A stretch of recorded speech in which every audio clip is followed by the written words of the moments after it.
فبالنسبة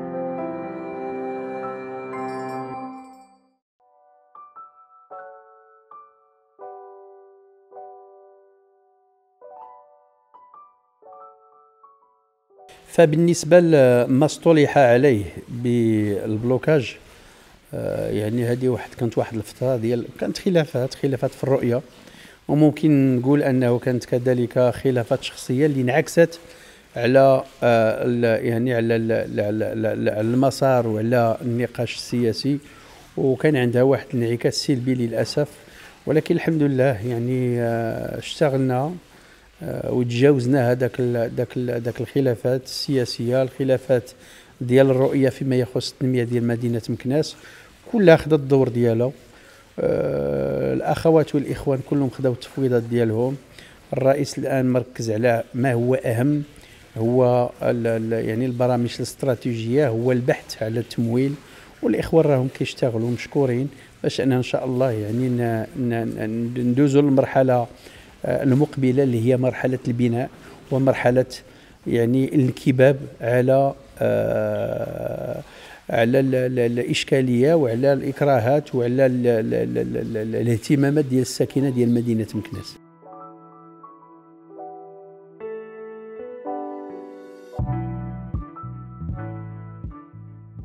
فيما يخص التواصل كلها يعني كيعرف وعنده مفهوم ديال التواصل، يعني من الجانب ديالو. انا ملي كنهضروا على التواصل ماذا نعني بالتواصل؟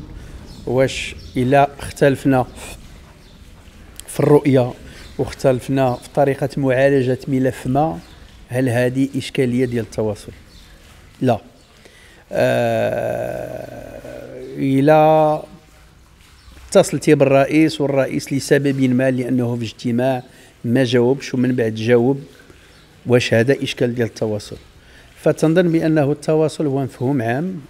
تنظن بانه حتى بعض الامور اللي عالجتها انا شخصيا باش انه يكون التواصل ديال الرئيس والتواصل ديال المجلس والتواصل ديال الاخوات والاخوان النواب، انه هذا اشكال يعني عام وواحد يعني واحد الصوره نمطيه اللي بعض شي خطرات للاسف كنطلقوها، انه فاش ما كنتفقش معك تنقول لك كاين مشكل ديال التواصل. الرئيس هو موجود، الباب ديالو مفتوح وديما كيتواصلوا، هو رجل تواصل ورجل كذلك المواجهه. ملي يكون مشكل انا كنواجهه، انا ما كنهربش من المشاكل. وكذلك حتى فيما يخص التوافق بين الاغلبيه، فهذا اشكاليه اللي عالجناها، واللي الحمد لله يعني حتى في وسط الاغلبيه ملي كاين اختلافات كتكون اختلافات، ولكن كنعالجوا ملف بملف باش نزيدوا للقدام، لانه كتبقى المصلحه العامه ديال مدينه مكناس هي الاهم.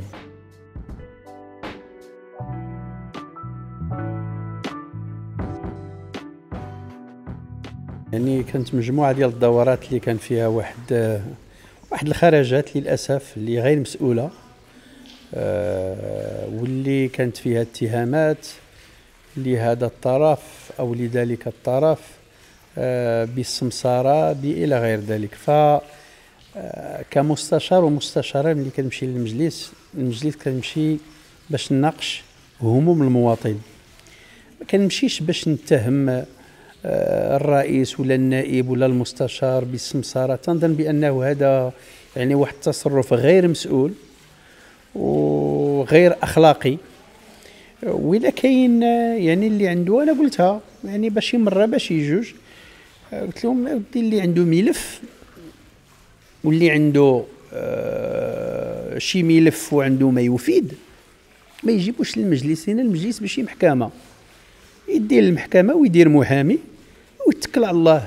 اما باش يجي يلهينا ويضيع لنا الوقت ديالنا، فتنظن هذا غير مقبول. وحتى من الناحيه القانونيه القانون كيعاقب عليه، ونتمنى انه هذه السلوكات هذه نحيدوها، لانه المواطن ملي كيشوف المجلس خصو يشوفو كيترافع المشاريع وكيناقش يعني بحضارة وبتحضر وبمسؤولية، من اجل المواطن يفهم علاش الاناره معطله، يفهم علاش كاينين الحفاري وما تصلحوش، يفهم علاش طوبيسات فيهم المشاكل، يفهم علاش 2023 والمحطه ديال القطار مازال ما تصلحاتش، الى غير ذلك. هادشي اللي بغى يفهم المواطن، باش يجي المواطن بقى يسمع كلام غير مسؤول وغير مفهوم ولا فائدة له ولا سياق له، باش هذاك هو السياق ديالو. اللي عنده شي مشكل واللي عنده شي ملف يمشي للقضاء، والحمد لله البلاد ديالنا هي بلد الحق والقانون.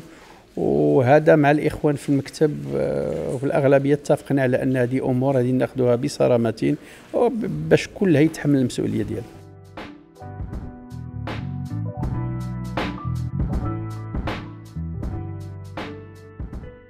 شاف مرة أخرى تنظن بأنه هذه إشكالية عامة ديال الابتزاز، والابتزاز كلها كيفاش كيمارسوا. كاين اللي كيمارسوا عبر مواقع التواصل الاجتماعي، كاين اللي كيمارسوا عبر يعني ضغوطات بطريقة أو بأخرى، كاين. فهذه كلها أمور اللي ما عمرها ما لهتني كيف تنقولوا، وما عمرها ما أثرت عليا، لأن الأهم عندي شنو هو التركيز على العمل اليومي ديالي، والتركيز على الإكراهات ديال مدينة مكناس، على الانشغالات ديال الساكنة. بالنسبة لهذه الابتزازات كتبقى أمور عابرة اللي ما هاديش رد لها البال، وما هاديش نجاوب عليها، رغم أنه كاين كيف تنقولوا كاين حدود. ملي كتزوج هذيك الساعة ممكن أنني نلجأ الطرق القانونية اللي كتحمي الجميع على أي حال.